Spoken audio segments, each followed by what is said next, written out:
Você está ouvindo a mais um capítulo de uma das obras de Ellen Goldwhite. Para que você receba diariamente um novo capítulo, inscreva-se no canal, dê seu like e deixe seu comentário. Se estiver gostando, compartilhe em seus grupos de WhatsApp. Gratidão. Mensagens Escolhidas, volume 2, capítulo 54. Doenças e suas causas. Como viver. Parte 2. Homens e mulheres, pela condescendência com apetite no comer alimentos suculentos e altamente condimentados, em especial carnes com molhos indigestos, e pelo uso de bebidas estimulantes como chá e café, desenvolvem apetites não naturais. O organismo fica febril, o aparelho digestivo é prejudicado, as faculdades mentais são obscurecidas, ao passo que as paixões inferiores são estimuladas e predominam sobre as outras, mais nobres. O apetite se torna mais desnatural e mais difícil de restringir. A circulação do sangue não é equilibrada e torna-se impura. Todo o organismo se desarranja e as exigências do apetite se tornam mais irrazoáveis, desejando ardentemente coisas estimulantes, nocivas, até que fica de todo pervertido. Por parte de muitos, o apetite clama pela repugnante erva, o fumo e a cerveja, tornada forte por misturas venenosas, destruidoras da saúde. Muitos não param nem aí. Seu apetite pervertido exige bebida mais forte, que exerce mais obscurecedora influência sobre o cérebro. Entregam-se assim a todo excesso, até que o apetite toma inteiro controle sobre as faculdades de raciocínio, e o homem formado à imagem de seu Criador rebaixa-se a nível inferior ao dos animais. A varonilidade e a honra são juntamente sacrificados ao apetite. Levou tempo a embotar as sensibilidades da mente. Isto foi feito gradual, mas seguramente. A condescendência com o apetite primeiro, em comer alimentos altamente condimentados, criou um apetite mórbido e preparou o caminho para toda espécie de condescendência, até que saúde e intelecto foram sacrificados à concupiscência. Muitas pessoas entraram nas relações matrimoniais sem haverem adquirido propriedade, nem haverem tido nenhuma herança. Não possuíam força física ou energia mental para adquirir propriedades. Têm sido justamente esses que mais apressados são em casar-se e tomaram sobre si mesmos responsabilidades de que não possuíam um justo senso.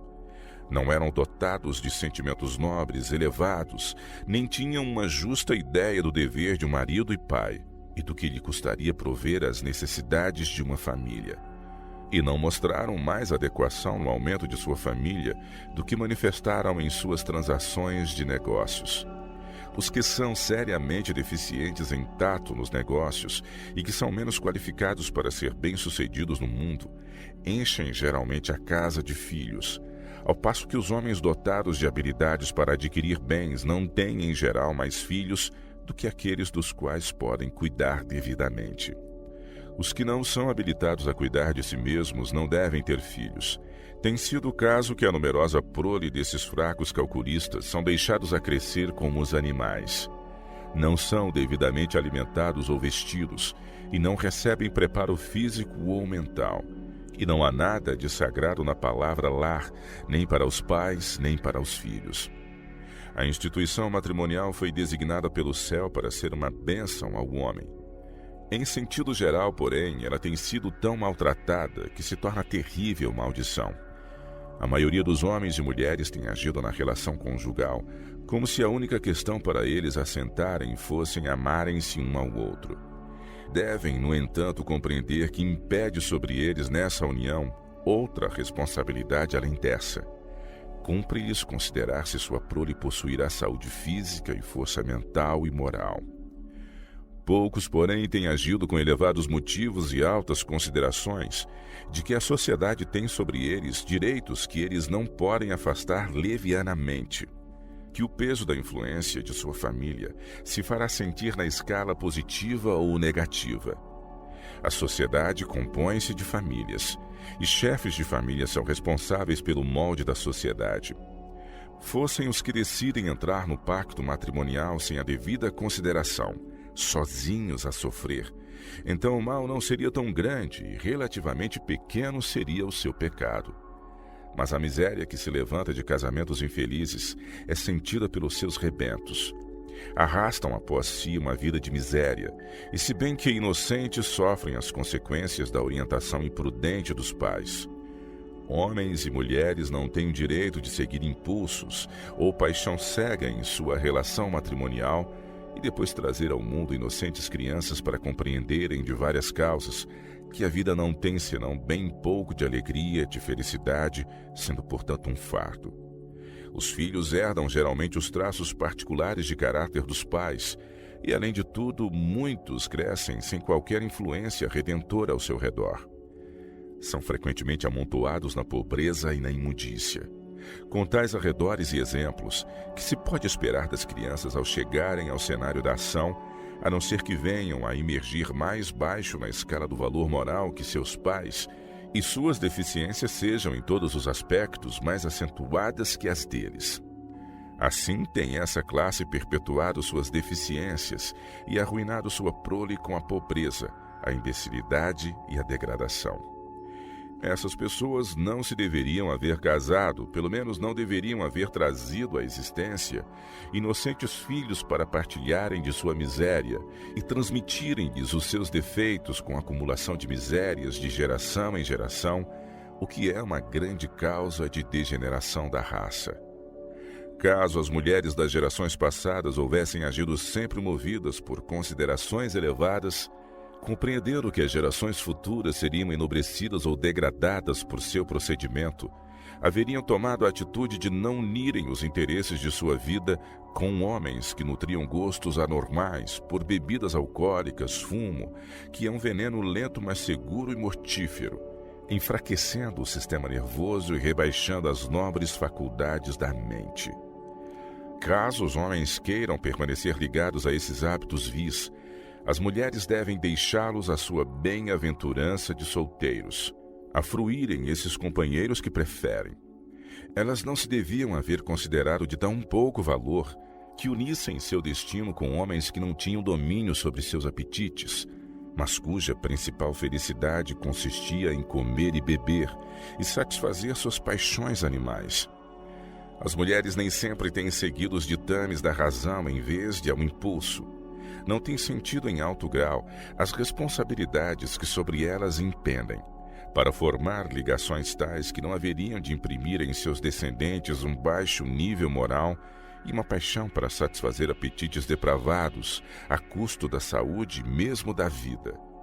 Deus as considerará responsáveis em alto grau pela saúde física e o caráter moral, assim transmitido às gerações futuras.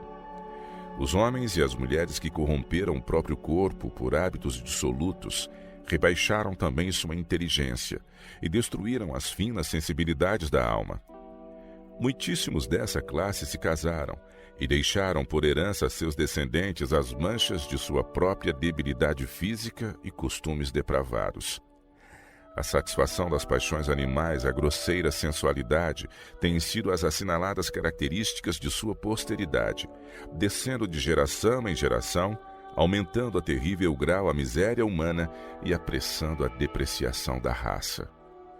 Homens e mulheres que se tornaram doentios e cheios de enfermidades, muitas vezes em suas ligações matrimoniais têm pensado egoístamente só em sua própria felicidade. Não têm considerado seriamente o assunto do ponto de vista de princípios nobres, elevados, raciocinando com relação ao que podiam esperar de seus descendentes. Nada senão diminuída energia física e mental, que não elevaria a sociedade, antes imergi-la-ia ainda mais baixo. Homens doentes têm muitas vezes conquistado a afeição de mulheres aparentemente sadias, e porque se amavam, sentiram-se em perfeita liberdade de casar, nem considerando que por sua união a esposa deve ser mais ou menos uma sofredora devido a seu marido doente. Em muitos casos, esse marido melhora de saúde, enquanto a esposa adquire o mal. Ele vive em muito da vitalidade dela, que se queixa em breve do debilitamento da sua. Ele prolonga seus dias encurtando os dela. Os que assim se casam cometem pecado em considerar levemente a vida e a saúde a eles dadas por Deus, para serem usadas para sua honra e glória. Mas se apenas os que entram assim nas relações matrimoniais fossem afetados, o pecado não seria tão grande. Seus descendentes são forçados a ser sofredores por doença transmitida. E assim se tem perpetuado a doença de geração em geração. E muitos acusam a Deus de todo esse peso de miséria humana, quando seu errado modo de viver tem ocasionado seguros resultados. Lançaram sobre a sociedade uma raça enfraquecida e fizeram sua parte para a deterioração da raça humana mediante o tornar a doença hereditária, acumulando assim os sofrimentos do homem. Outra causa da deficiência da geração atual em resistência física e valor moral é se unirem homens e mulheres em casamento com idades muito diferentes. Dá-se frequentemente que homens idosos escolhem jovens para casar. Assim fazendo, a vida do marido se tem prolongado, ao passo que a esposa tem de sentir a falta daquela vitalidade que ela comunica ao seu idoso marido. Não é dever de nenhuma mulher sacrificar a vida e a saúde, mesmo que ela amasse alguém muito mais idoso que ela e estivesse disposta, por sua parte, a fazer tal sacrifício. Deveria haver restringido suas afeições, tinha a consultar considerações mais altas que seu próprio interesse. Ela deve considerar, no caso de nascerem filhos, qual seria sua condição. Pior ainda é um rapaz casar com uma mulher consideravelmente mais velha que ele. Os rebentos de tais uniões, em muitos casos em que as idades diferem grandemente, não possuem mentes bem equilibradas. Têm sido também deficientes em resistência física. Em famílias assim, têm-se frequentemente manifestado traços de caráter variado, peculiar e muitas vezes penosos. Morrem muitas vezes prematuramente, e os que chegam à maturidade são, em muitos casos, deficientes em força física e mental, bem como em valor moral. O pai raramente está preparado com suas faculdades em declínio para criar sua jovem família. Esses filhos têm traços peculiares de caráter, que precisam constantemente uma influência contrabalançadora, do contrário, vão certamente à ruína. Não são devidamente educados. Sua disciplina tem sido muitas vezes daquela espécie dirigida por caprichosos impulsos devido à idade do pai, o qual tem sido susceptível a sentimentos variáveis. Uma vez demasiado indulgente, ao passo que noutra é injustificavelmente severo. Tudo em algumas famílias está errado. E aumenta grandemente o infortúnio doméstico. Dessa maneira tem sido lançada ao mundo uma classe de seres como carga para a sociedade. Seus pais foram responsáveis em alto grau pelo caráter desenvolvido por seus filhos, o qual é transmitido de geração a geração. Os que acrescentam o número de seus filhos, quando se consultassem a razão, deveriam saber que a fraqueza física e mental tem de ser sua herança. São transgressores dos últimos 6 preceitos da lei de Deus, que especificam o dever do homem para com seus semelhantes. Eles fazem sua parte em acrescentar a degenerescência da raça e no imergir a sociedade mais baixo, prejudicando assim seus semelhantes. Se Deus assim considera os direitos do próximo, não tem ele cuidado quanto à relação mais estreita e mais sagrada? Se nenhuma andorinha cai em terra sem que ele o note, não se aperceberá das crianças nascidas no mundo, física e mentalmente enfermas, sofrendo em maior ou menor grau toda a sua vida? Não chamará a contas os pais aos quais deu a faculdade do raciocínio, por colocarem essas faculdades superiores para trás e tornarem-se escravos da paixão, quando, em resultado disso, gerações terão de levar sobre si o estigma de suas deficiências físicas, mentais e morais? Em acréscimo ao sofrimento que eles legam a seus filhos, não tem nenhum quinhão senão pobreza a deixar a seu lamentável rebanho. Eles não podem educá-los, e muitos não veem a necessidade, nem poderiam, se a vissem, encontrar tempo de prepará-los e instruí-los e diminuir o quanto possível a infeliz herança a eles legada.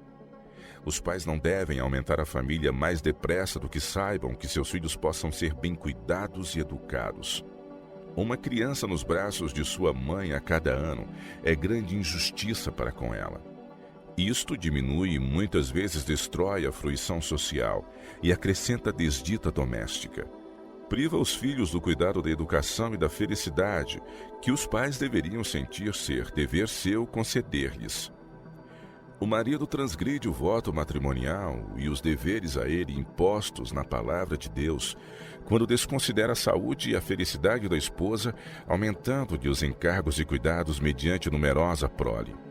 Maridos, amai vossas mulheres, como também Cristo amou a igreja e a si mesmo se entregou por ela. Assim devem os maridos amar as suas próprias mulheres como a seus próprios corpos.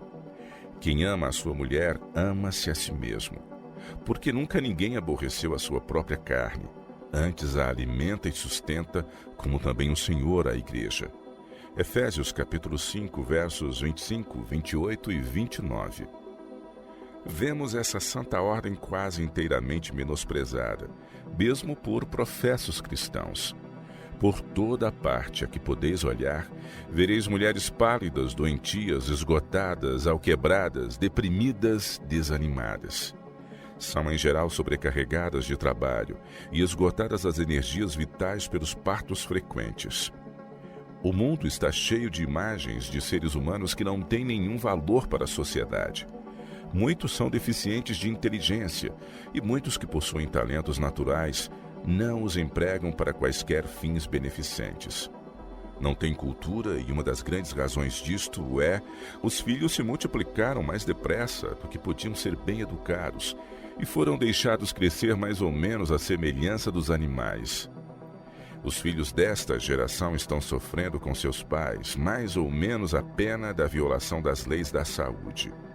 O procedimento geralmente seguido com eles desde a infância acha-se em contínua oposição às leis de seu ser. Foram forçados a receber infeliz herança de doenças e debilidade antes do nascimento, ocasionadas pelos hábitos errôneos de seus pais, hábitos que os afetarão em maior ou menor grau no decorrer da vida. Este mau estado de coisas é tornado em todas as maneiras pior por continuarem os pais a seguir uma errada orientação no preparo físico de seus filhos através da infância. Os pais manifestam surpreendente ignorância, indiferença e negligência quanto à saúde física de seus filhos, o que comumente resulta em destruir a pouca vitalidade que resta à maltratada criancinha, destinando-a a uma morte prematura. Ouvireis com frequência os pais lamentarem a providência de Deus, que lhes arrebatou dos braços os filhinhos. Nosso Pai Celeste é demasiado sábio para errar, e bom demais para nos fazer injustiça. Ele não se deleita em ver sofrer suas criaturas. Milhares de pessoas foram arruinadas para a vida, em virtude de os pais não haverem procedido em harmonia com as leis da saúde. Agiram por impulso em vez de seguir os ditames de um são discernimento, tendo constantemente em vista o bem futuro de seus filhos. O primeiro grande objetivo a ser atingido na educação dos filhos é uma sã constituição, que prepare em grande maneira o caminho para a educação mental e moral. A saúde física e a moral se acham estreitamente unidas. Que enorme peso de responsabilidade repousa sobre os pais, quando consideramos que a direção por eles seguida antes do nascimento de seus filhos tem muito que ver com o desenvolvimento do caráter deles depois do nascimento. Muitos filhos são deixados a crescer com menos atenção da parte dos pais do que um bom fazendeiro devota aos mudos animais. Os pais, especialmente, são muitas vezes culpados de manifestar menos cuidado pela esposa e os filhos do que o que é manifestado a seu gado. Um fazendeiro compassivo tomará tempo e devotará especial atenção quanto à melhor maneira de lidar com seus animais, e será exigente em que seus cavalos de valor não sejam sobrecarregados de trabalho, alimentados em excesso ou quando agitados para que não sejam estragados. Dedicará tempo e carinho a seu gado para que não sejam prejudicados por negligência, exposição ou qualquer tratamento impróprio, e seu crescente rebanho jovem se deprecie em valor. Observará períodos regulares para serem alimentados e saberá a quantidade de trabalho que eles podem fazer sem se prejudicarem. A fim de isto conseguir, prover-lhes apenas o alimento mais saudável, nas porções apropriadas e a determinados períodos. Por seguirem assim os ditames da razão, os fazendeiros são bem-sucedidos em conservar a resistência de seus animais. Se o interesse de cada pai por sua esposa e seus filhos correspondesse ao cuidado manifestado por seu gado, proporcionalmente ao grau de valor de sua vida em comparação com a dos mudos animais, haveria inteira reforma em toda a família, e a infelicidade humana seria incomparavelmente menor. Grande cuidado deve ser mostrado pelos pais em prover os artigos de alimentação mais saudáveis para si mesmos e para seus filhos. Em caso algum, devem eles pôr diante dos filhos comida que sua razão lhes ensina que não resulta em saúde, mas iria tornar o organismo febricitante e desarranjar os órgãos digestivos. Os pais não estudam de causa para efeito com relação a seus filhos, como fazem relativamente aos irracionais que possuem, e não raciocinam que sobrecarregar de trabalho, comer após violento exercício e quando muito exausto e agitado, prejudicará a saúde dos seres humanos da mesma maneira que a dos mudos animais, lançando as bases para uma constituição alquebrada no homem da mesma maneira que nos animais. Caso pais e filhos comam com frequência e regularmente e em quantidades demasiado grandes, mesmo que seja dos alimentos mais saudáveis, isto prejudica a constituição. Mas se além disso a comida é de qualidade imprópria e preparada com gordura animal e condimentos indigestos, muito mais nocivo será o resultado. Os órgãos digestivos serão duramente sobrecarregados e à pobre natureza exausta não será dada senão pequena chance para descansar e recuperar as forças, e os órgãos vitais dentro em pouco ficarão debilitados e exaustos. Se o cuidado e a regularidade são considerados necessários aos irracionais, são tanto mais essenciais aos seres humanos formados à imagem de seu Criador, quanto eles são de valor superior ao dos animais. Em muitos casos, o pai é menos razoável e tem menos cuidado pela esposa durante o período da gravidez do que o que manifesta por seu gado e suas crias. A mãe, em muitos casos, antes do nascimento dos filhos, é deixada trabalhar cedo e tarde, excitando o sangue enquanto prepara pratos nocivos para satisfazer o apetite pervertido da família e das visitas. Suas forças deviam ser tratadas ternamente. O preparo de uma comida saudável haveria exigido apenas cerca da metade da despesa e do trabalho, e haveria sido muito mais nutritiva. Antes do nascimento dos filhos, a mãe é com frequência deixada trabalhar além de suas forças. Raramente suas cargas são diminuídas, e esse período que devia ser para ela mais que todos os outros de descanso é de fadiga, tristeza e sombras. Em virtude do grande esforço de sua parte, ela priva seu rebento daquela nutrição que a natureza providenciou para ele, e aquecendo o sangue comunica-lhe má qualidade de sangue. O pequenino é privado de sua vitalidade, privado de resistência física e mental. O pai deve pensar em como tornar feliz a mãe. Não se deve permitir chegar em casa com a fronte anuviada. Caso fique perplexo em sua ocupação, não deve, a não ser que seja realmente necessário, aconselhar-se com a esposa, perturbá-la com tais assuntos. Ela tem cuidados e provas seus próprios a suportar, e deve ser ternamente poupada todo o trabalho desnecessário. A mãe encontra muitas vezes fria reserva da parte do pai. Se tudo não corre tão agradavelmente como ele poderia desejar, culpa a esposa e mãe, e parece indiferente a seus cuidados e provas diários. Os homens que assim procedem estão trabalhando diretamente contra seus próprios interesses e felicidade. A mãe fica desanimada. Fogem dela a esperança e a animação. Anda em seus afazeres maquinalmente, sabendo que devem ser efetuados, o que em breve lhe debilita a saúde física e mental. Nascem de filhos sofrendo várias doenças, e Deus considera os pais responsáveis em grande medida, pois foram seus hábitos errôneos que fixaram a doença em seus filhos por nascer, pela qual devem sofrer por toda a existência. Alguns não vivem senão por um breve espaço de tempo com seu fardo de debilidade. A mãe vela ansiosamente pela vida de sua criança e verga o peso da dor ao ter de cerrar-lhe os olhos na morte, e muitas vezes considera a Deus como autor de toda esta aflição, quando na verdade os pais foram os assassinos de seu próprio filho. O pai deve ter em mente que o tratamento da esposa antes do nascimento de seu filhinho afetará grandemente a disposição da mãe durante aquele período e terá muito que ver com o caráter desenvolvido pela criança após o nascimento. Muitos pais ficaram tão ansiosos de obterem depressa alguma propriedade que considerações superiores foram sacrificadas, e alguns homens têm sido criminosamente negligentes com a mãe e seu rebento, e muitas vezes a vida de ambos foi sacrificada ao forte desejo de acumular fortuna. Muitos não sofrem imediatamente esta severa pena por seu mau proceder, e dormem quanto ao resultado de sua conduta.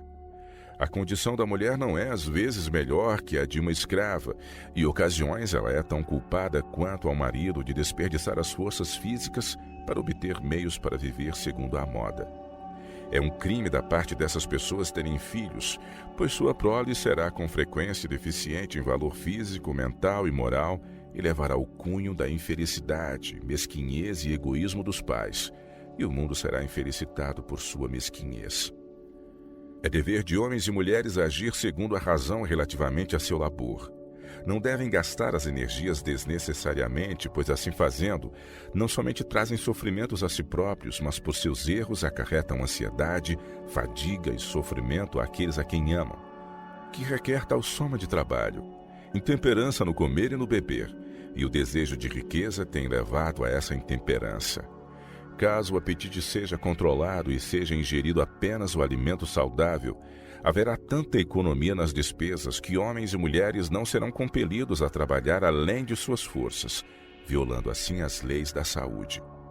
O desejo de homens e mulheres de acumular propriedade não é pecado, caso em seus esforços para atingirem seu objetivo não esquecerem a Deus nem transgredirem os últimos 6 preceitos de Jeová, que dita o dever do homem para com os semelhantes, colocando-os em posição em que lhes é impossível glorificar a Deus em seu corpo e espírito que lhe pertencem. Se em sua pressa de enriquecer eles sobrecarregam as próprias energias e transgridem as leis de seu ser, situam-se de maneira a não lhes ser possível prestar a Deus serviço perfeito e seguem uma direção pecaminosa.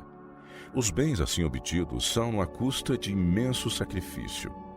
Árduo labor e ansioso cuidado tornam muitas vezes o pai impaciente, nervoso e exigente. Não nota o olhar fatigado da esposa que tem trabalhado com suas forças mais débeis tão arduamente como ele próprio, com suas mais vigorosas energias. Ele tolera fadigar-se com seus negócios e, por sua ansiedade para enriquecer, perde em grande medida o senso da obrigação que tem para com sua família, e não mede com justiça a capacidade de resistência de sua mulher. Aumenta com frequência suas terras, o que exige acréscimo de auxílio assalariado, o que aumenta necessariamente os serviços domésticos. A mulher compreende dia a dia estar fazendo demasiado trabalho para suas forças, todavia continua trabalhando, pensando que o serviço precisa ser feito. Ela está continuamente entrando no futuro, sacando de seus futuros recursos de energia, e vivendo assim de capital emprestado, e no período em que ela necessita dessa força, não a encontra à sua disposição. E se ela não perde a vida, sua constituição se encontra alquebrada e além de recuperação. Caso o pai procurasse conhecer as leis físicas, compreenderia melhor suas obrigações e responsabilidades. Veria que havia sido culpado quase de matar seus filhos, mediante o permitir que tantos fardos impendessem sobre a mãe e compelindo-a a trabalhar além de suas forças antes do nascimento das crianças, a fim de obter meios para lhes deixar. Eles tratam desses filhos durante sua vida de sofrimento e muitas vezes os levam prematuramente à sepultura, mal compreendendo que seu errôneo procedimento trouxe o seguro resultado. Quão melhor haveria sido proteger a mãe de seus filhos de fatigante labor e ansiedade mental e permitir que eles herdassem uma boa constituição e dar-lhes oportunidade de batalhar através de seu caminho na vida, não descansando nos bens de seu pai, mas em sua própria força dinâmica. A experiência assim obtida seria para eles de maior valor que casas e terras adquiridas a preço da saúde da mãe e dos filhos. Parece perfeitamente natural a alguns homens serem mal-humorados, egoístas, exigentes e autoritários. nunca aprenderam a lição do domínio de si mesmos e não refrearão seus sentimentos irrazoáveis, sejam as consequências quais forem. Esses homens serão recompensados vendo sua companheira doentia, desalentada, e os filhos apresentando as peculiaridades de seus próprios desagradáveis traços de caráter. É dever de todo casal evitar com atenção ferir os sentimentos um do outro. Devem dominar todo o olhar e expressão de impaciência e cólera. Devem considerar a felicidade um do outro nas coisas pequenas como nas grandes, manifestando terna solicitude em reconhecer os atos de bondade, as pequeninas cortesias mútuas. Estas pequenas coisas não devem ser negligenciadas, pois são tão importantes para a felicidade do homem e da esposa como o alimento é necessário para a manutenção das forças físicas. O marido deve encorajar a esposa e mãe a apoiar-se nas grandes afeições dele. Palavras bondosas, animadoras e comunicativas de coragem da parte dele, a quem ela confiou a felicidade de sua vida, ser-lhe-ão mais benéficas que qualquer remédio. E os alegres raios de luz que essas palavras de simpatia levarão ao coração da esposa e mãe, refletirão sobre o coração do pai seu brilho de animação. O marido verá frequentemente sua esposa gasta pelos cuidados e enfraquecida, ficando prematuramente envelhecida no labor de preparar alimento que satisfaça o apetite viciado. Ele satisfaz o apetite, comerá e beberá aquilo que custa muito tempo e trabalho a preparar para a mesa e que tem a tendência de tornar nervosos e irritáveis os que participam dessas coisas prejudiciais. A esposa e mãe raro se acha livre da dor de cabeça, e os filhos sofrem o efeito de comerem alimentos nocivos, e a grande falta de paciência e afeição entre pais e filhos. Todos são juntamente sofredores, pois a saúde é sacrificada ao apetite concupiscente. Antes de seu nascimento, a prole deve receber a transmissão de doença e de um apetite mórbido, e a irritabilidade, o nervosismo e o acabrunhamento manifestados pela mãe assinalarão o caráter de seus filhos. Houvessem as mães das gerações passadas se informado quanto às leis de seu corpo, haveriam compreendido que sua resistência constitucional, bem como o tono moral e suas faculdades mentais, haveriam de ser em grande medida apresentados em seus descendentes. Sua ignorância a respeito desse assunto, em que tanto se acha envolvido, é criminosa. Muitas mulheres nunca se deveriam haver tornado mães. Tinham o sangue cheio de escrófulas, a elas transmitidas por seus pais e aumentadas por sua vulgar maneira de viver. O intelecto foi rebaixado, escravizado a servir os apetites animais, e os filhos nascidos de pais assim têm sido pobres sofredores e de bem pouco proveito à sociedade. Uma das grandes causas de degeneração nas gerações passadas e até o presente é que as esposas e mães que de outro modo haveriam sido de benéfica influência sobre a sociedade no erguer as normas morais, perderam-se para a sociedade pela multiplicidade dos cuidados domésticos em virtude da maneira de cozinhar em voga, destruidora da saúde, e também em consequência dos partos demasiado frequentes. Ela tem sido forçada a desnecessário sofrimento, sua constituição tem se debilitado, enfraquecido o intelecto devido a tanto saque em seus recursos vitais. Os filhos sofrem sua fraqueza, e é lançada sobre a sociedade uma classe deficiente em virtude da inaptidão dela, para educá-los para ser de alguma utilidade. Caso essas mães houvessem dado à luz poucos filhos, e se estes houvessem sido cuidadosos em viver de comida que lhes conservasse a saúde física e a resistência mental, de modo que a moral e o intelecto predominassem sobre o animal, elas poderiam tanto educar seus filhos para a utilidade como para serem brilhantes ornamentos da sociedade. Houvessem os pais nas gerações passadas com firmeza de propósito, conservado o corpo em sujeição à mente, e não permitissem que o intelecto fosse escravizado pelas paixões animais, haveria nesta geração diversa ordem de seres na terra. E se a mãe, antes do nascimento de seus filhos, houvesse sempre exercido o domínio de si mesma, compreendendo que estava imprimindo o caráter das gerações futuras, o estado presente da sociedade não se haveria depreciado tanto no que respeita ao caráter como se encontra na atualidade.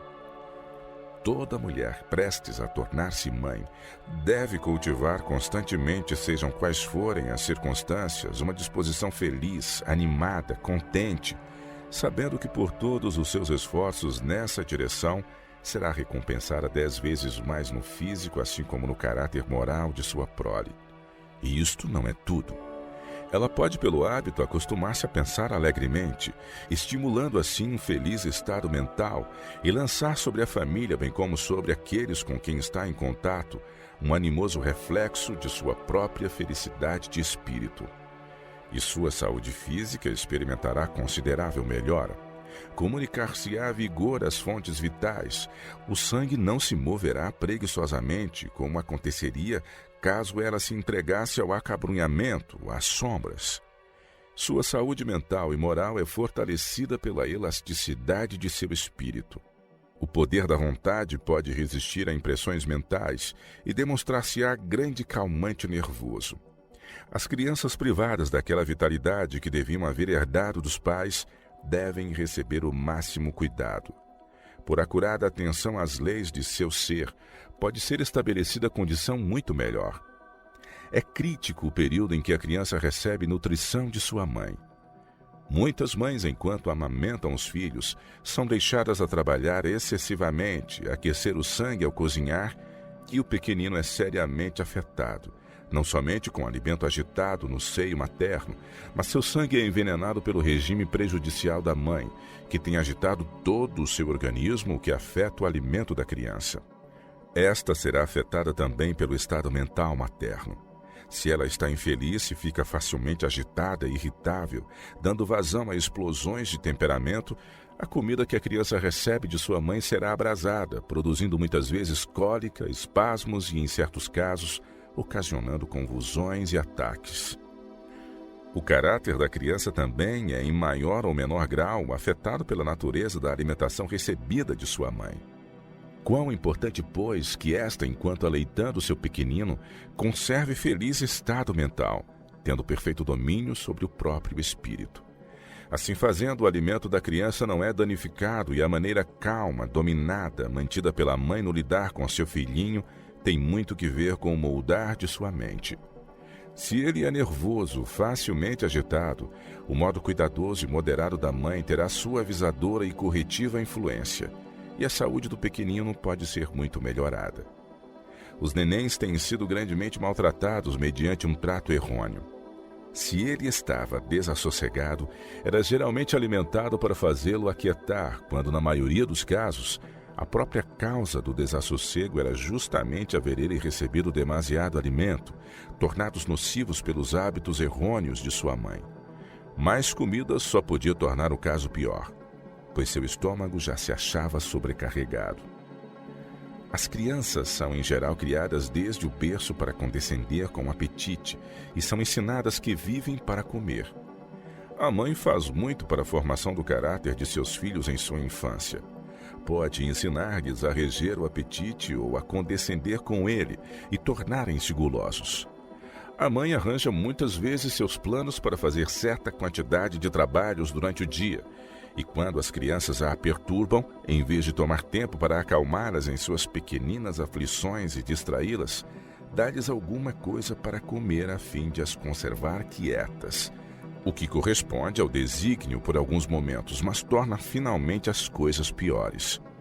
O estômago das crianças é abarrotado de comida, quando não tinha dela nenhuma necessidade. Tudo quanto era preciso era um pouquinho de tempo e atenção da parte da mãe. Ela, porém, considerava demasiado precioso esse tempo para consagrar a distrair seus filhos. Talvez o arranjo de seu lar com bom gosto para ser elogiado pelas visitas e preparar sua refeição segundo a moda são para ela de mais consideração que a felicidade e a saúde de seus pequeninos. A intemperança no alimento e no trabalho debilita os pais, tornando-os muitas vezes nervosos e incapacitando-os para se desempenharem devidamente de seus deveres para com os filhos. 3 vezes ao dia reúnem-se os pais com as crianças ao redor da mesa, carregada de uma variedade de alimentos preparados como é da moda. Os méritos de cada prato devem ser experimentados. Talvez a mãe tenha labutado até ficar agitada, exausta e não estar em condições de tomar sequer o mais simples alimento enquanto não houvesse primeiro tido um período de descanso. A comida que se cansou em preparar era de todo imprópria para ela em qualquer ocasião, mas sobrecarrega especialmente os órgãos digestivos quando o sangue está inflamado e o corpo exausto. Aqueles que assim têm persistido em transgredir as leis de seu ser têm sido compelidos a pagar a pena em algum período de sua existência. Há fartas razões de existirem tantas mulheres nervosas no mundo queixando-se de dispepsia com seu cortejo de males. A causa tem sido acompanhada dos efeitos. É impossível pessoas intemperantes serem pacientes. Precisam primeiro reformar os maus hábitos, aprender a viver saudavelmente e então não será difícil serem pacientes. Muitos parecem não compreender a reação que a mente mantém para com o corpo. Caso o organismo esteja perturbado por comida imprópria, o cérebro e os nervos são afetados, e pequenas coisas incomodam os que assim sofrem. Dificuldades insignificantes são para eles montanhas de aflição. As pessoas assim situadas são inaptas para criar devidamente seus filhos. Sua vida será assinalada por extremos, às vezes muito condescendentes, outras severas, censurando por ninharias que não merecem atenção. A mãe manda com frequência os filhos para fora de sua presença, porque pensa que não pode suportar o barulho ocasionado por suas felizes brincadeiras. Sem o olhar de sua mãe, porém, para aprovar ou discordar no momento oportuno, surgem muitas vezes divergências lamentáveis. Uma palavra da mãe acalmaria tudo outra vez. Eles logo se cansam e desejam mudança e vão para a rua em busca de divertimento. E crianças puras, inocentes de espírito, são levadas a más companhias e más comunicações a eles segredadas, lhes corrompem os bons costumes. A mãe parece muitas vezes adormecida para os interesses de seus filhos, até que é penosamente despertada pela exibição do vício. As sementes do mal foram semeadas em sua tenra mente, prometendo abundância de frutos. E é para ela maravilha que seus filhos sejam tão inclinados a proceder mal. Os pais devem começar a tempo a infundir na mente da criança os bons e corretos princípios. A mãe deve estar o mais possível com seus filhos e semear sementes preciosas em seu coração. O tempo de uma mãe pertence de maneira especial a seus filhos. Eles têm direito a esse tempo como nenhuma outra pessoa. Em muitos casos, as mães têm negligenciado a disciplina de seus pequenos porque isso exigiria demasiado tempo, o qual elas pensam dever empregar na cozinha ou em costurar as roupas dela e das crianças segundo a moda, para fomentar o orgulho em seus jovens corações.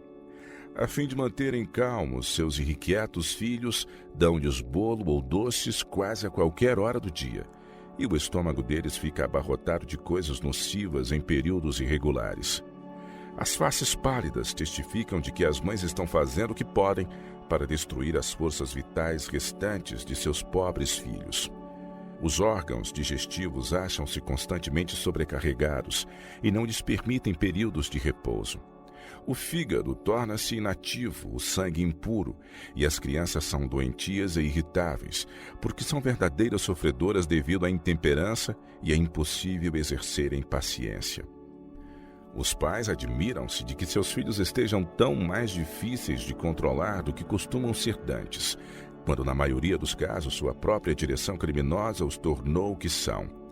A qualidade do alimento que põem na mesa e de que estimulam os filhos a comer está despertando constantemente suas paixões animais e enfraquecendo as faculdades morais e intelectuais. Muitíssimas são as crianças tornadas infelizes, dispépticas em sua tenra idade pela errônea direção de seus pais para com elas na infância. Os pais serão chamados a prestar contas a Deus por assim lidarem com seus filhos. Muitos pais não dão às suas crianças lições de domínio próprio, condescendem com o seu apetite e formam os hábitos dos filhos na infância para comerem e beberem segundo os seus desejos. Assim serão eles nos hábitos gerais em sua juventude.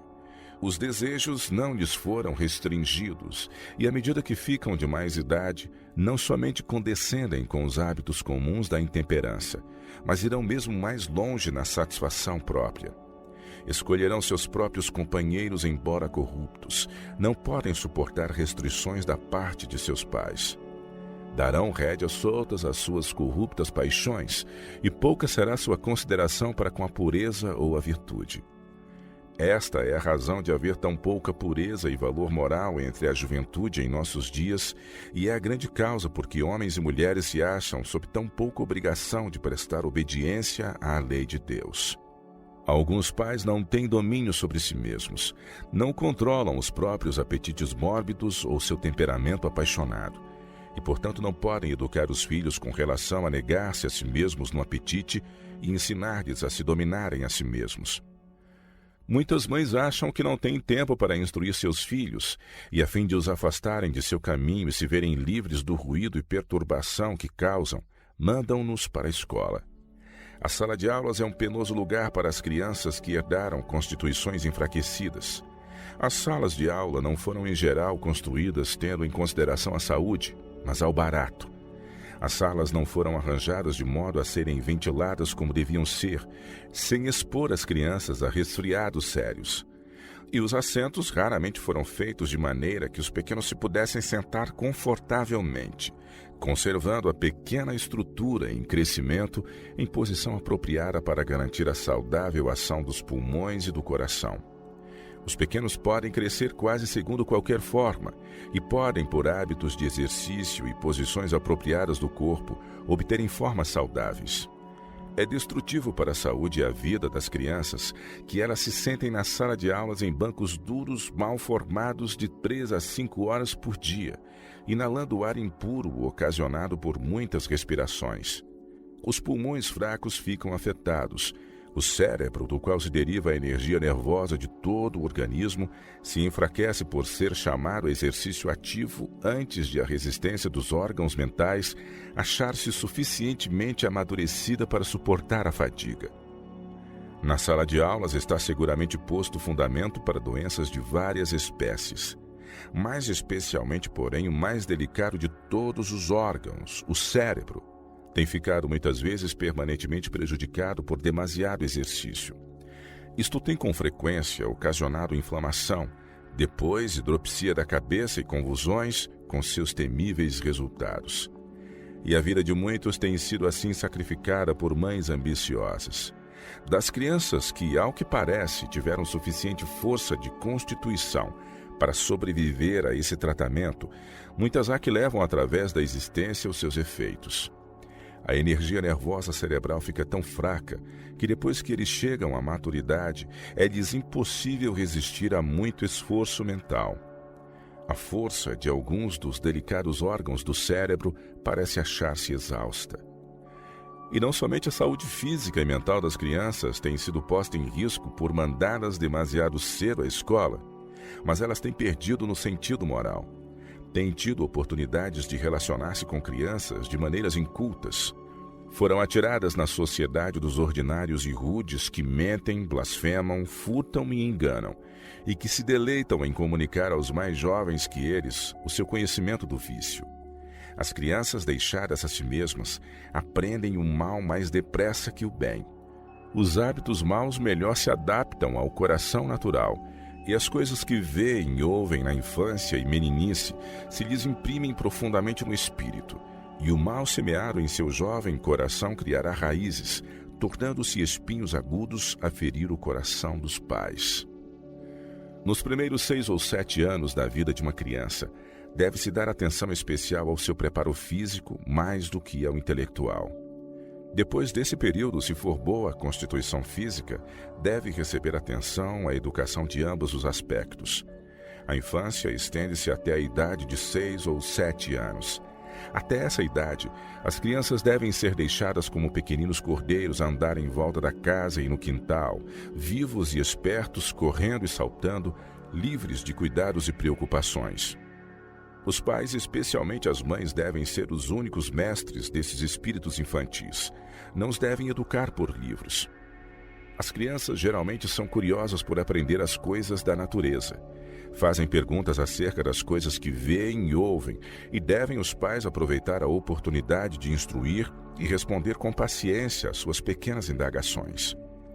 Poderão deste modo obter vantagem sobre o inimigo, fortalecendo o espírito de seus filhos, mediante o semear-lhes no coração a boa semente, sem deixar espaço para a semente má criar raízes. As amorosas instruções maternas às crianças em tenra idade é o que elas precisam para a formação do caráter.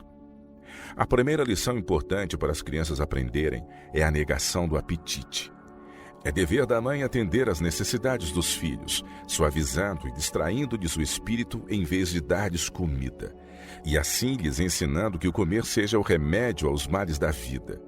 Se os pais tivessem vivido segundo as leis da saúde, satisfazendo-se com um regime simples, muita despesa se haveria poupado. O pai não teria sido obrigado a trabalhar além de suas forças a fim de suprir as necessidades da família. Um regime simples e nutritivo não teria tido o efeito de agitar indevidamente o sistema nervoso e as paixões sensuais, produzindo lerdeza e irritabilidade. Se ele tivesse tomado apenas alimentos simples, teria tido o cérebro claro, os nervos estáveis, o estômago em estado sadio, e tendo assim puro o organismo, não teria tido falta de apetite e a geração atual estaria em muito melhores condições do que se acha agora. Mas mesmo agora, neste período tardio, algo se pode fazer para melhorar nossa situação. É necessária a temperança em todas as coisas. O pai temperante não se queixará se não há na mesa grande variedade. A maneira saudável de viver melhorará as condições da família em todos os sentidos e permitirá à esposa e mãe tempo para dedicar aos filhos. A grande preocupação dos pais será quanto à maneira de melhor educar os filhos para serem úteis neste mundo e para o céu depois. Contentar-se-ão com ver os filhos trajando vestidos asseados, simples, mas confortáveis, livres de bordados e enfeites. Esforçar-se-ão fervorosamente por ver os filhos possuírem aquele adorno interior, o ornamento de um espírito manso e quieto que à vista de Deus é de grande preço. Antes que deixe o lar a fim de se dirigir ao trabalho, o pai cristão reunirá junto de si a família e, prostrando-se perante Deus, confiá-los-á aos cuidados do sumo pastor. Sairá então para o trabalho com o amor e a bênção da esposa e o amor dos filhos a alegrar-lhe o coração através de suas horas de labor. E a mãe, que é alerta ao dever, reconhece as obrigações que tem para com os filhos na ausência do pai.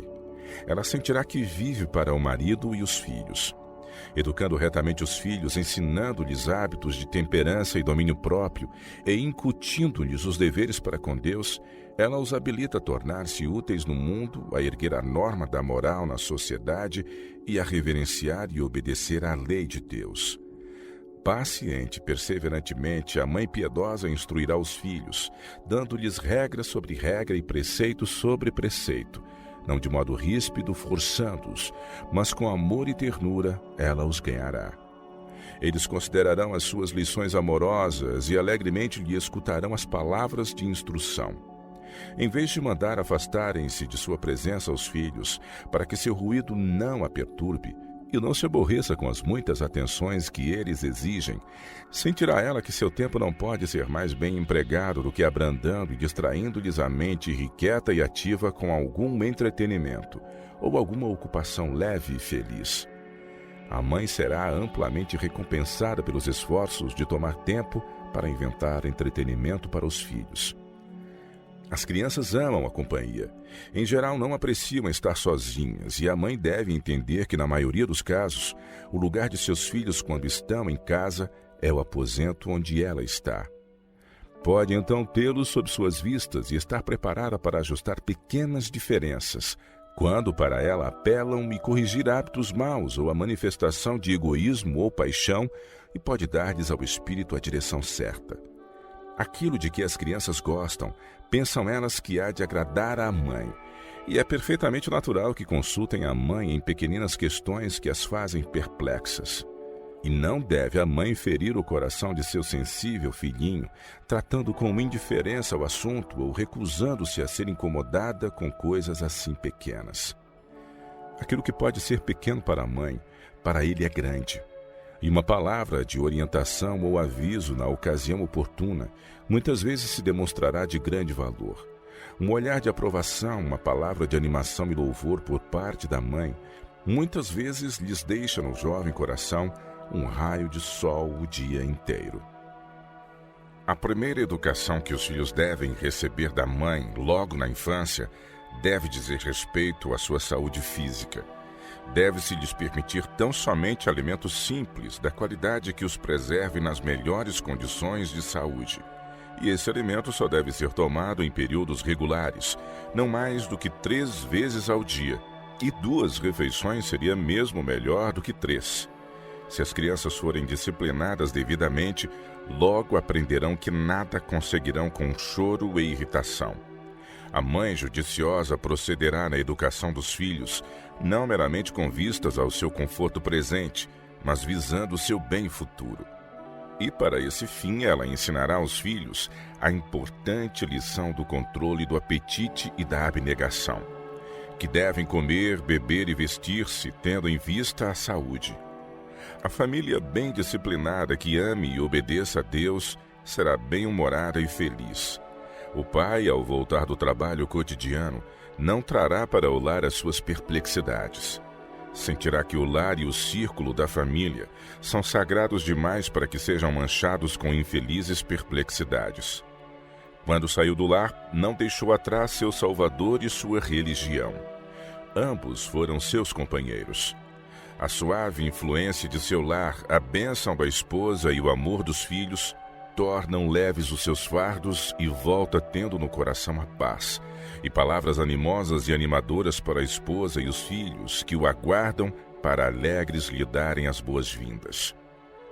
Ao prostrar-se com a família junto ao altar de oração para oferecer a Deus seus reconhecidos agradecimentos por seu protetor cuidado para com ele e os amados através do dia, anjos de Deus visitam o lar e levam para o céu as ferventes orações dos pais tementes a Deus qual incenso suave, e vem a resposta em forma de bênçãos.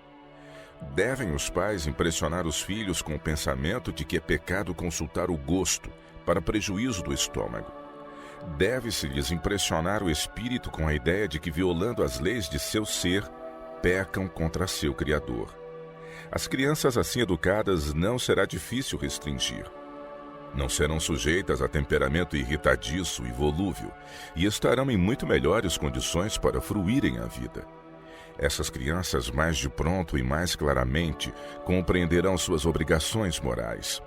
As crianças às quais se ensinou cederem à vontade e os desejos aos pais, mais fácil e prontamente cederão sua vontade a Deus, submetendo-se ao controle do Espírito de Cristo.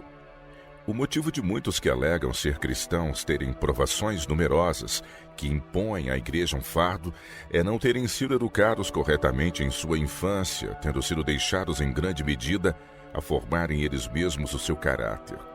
Seus maus hábitos, sua disposição singular e infeliz não foram corrigidos. Não se lhes ensinou cederem aos pais a sua vontade. Toda a sua experiência religiosa é afetada por sua educação na infância. Não foram então controlados. Cresceram indisciplinados e agora, em sua experiência religiosa, é-lhes difícil ceder àquela disciplina pura ensinada na palavra de Deus. Os pais devem, pois, reconhecer a responsabilidade que sobre eles recai de educar os filhos com vistas à sua experiência religiosa. Os que consideram a relação matrimonial como uma das sagradas ordenanças de Deus, guardada por seu santo preceito, serão controlados pelos ditames da razão. Considerarão cuidadosamente o resultado de cada um dos privilégios que a relação matrimonial concede. Esses sentirão que seus filhos são joias preciosas, por Deus confiados à sua guarda, a fim de pela disciplina removerem de sua natureza a superfície áspera, para que apareça o seu lustro. Sentir-se-ão sob a mais solene das obrigações de lhes formar o caráter de tal modo que em sua vida façam o bem, abençoem os outros com sua luz, e o mundo fique melhor por nele haverem vivido e sejam finalmente habilitados para a vida superior, o mundo melhor, refugindo para sempre na presença de Deus e do Cordeiro.